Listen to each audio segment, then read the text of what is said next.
আসসালামু আলাইকুম। সবাইকে বুড়ো দানের শুভেচ্ছা।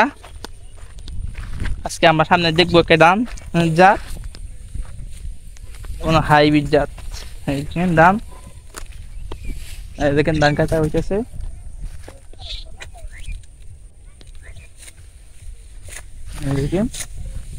সম্ভবত একটা হাইব্রিড জাত।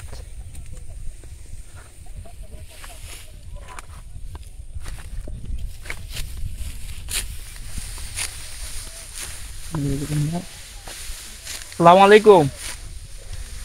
আসসালামু আলাইকুম। ভালো আছেন না? এই কি জাত? এইটা আমার না, এটা কইতে দিলাম জাতের নামটা কি জানেন? এইটা আমি করতে জানেন না? বিহার তো কি কোন আটাইব আদার্স না, এটা হাইব্রিড সম্ভব না। হাইব্রিড আটাইছে, আদার্সে হাইব্রিড আটাইছে। মানে এই ধানটা আমার অনেক ভালো হয়েছে। হ্যাঁ, ও আচ্ছা, দেখেন এই ধানটা কিন্তু অনেক ভালো হয়েছে। দেখেন কাছ থেকে অনেক ভালো হয়েছে। না ভাই, কোন দিকে পড়ছি? এই তো কেন? ও আচ্ছা, ঠিক আছে। আমি দেখছি না, হঠাৎ দেখছি তার গুড়ি নিচে কাটে। এই দেখেন ধান কাটা গেছে, দেখেন ধান কাটা গেছে কত সুন্দর ভাবে।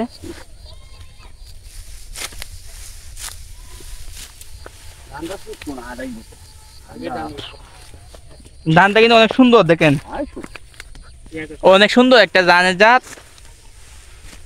দেখেন,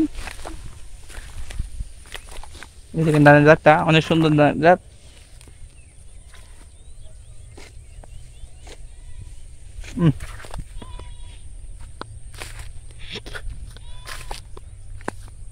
এই দেখেন ধানের জাতটা কত সুন্দর,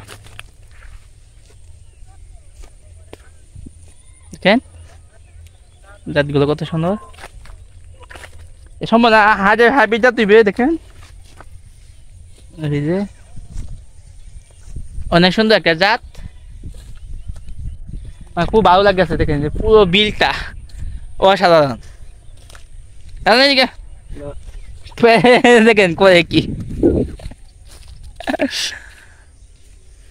দেখেন এই সিজনটা সব ভালো লাগে। এই সিজনটা অবশ্য অন্যরকম লাগে, মানে বিলে কালে মানে শুকনা সিজনটা মানে ভালো লাগে। পরে দেয় আবার আস্তে আস্তে কিন্তু পানি হয়ে যায়, পরে দেয় আর ভালো লাগে না। সবচেয়ে ভালো লাগে বুড়ো আমন মৌসুমে। আর এখন কিন্তু বর্ষাকালে আস্তে আস্তে কিন্তু পানি বেরিয়ে এসেছে। এই দেখেন জমির দৃশ্য। আর এটা অনেক ভালো ধান হয়েছে, ধানটা অনেক সুন্দর।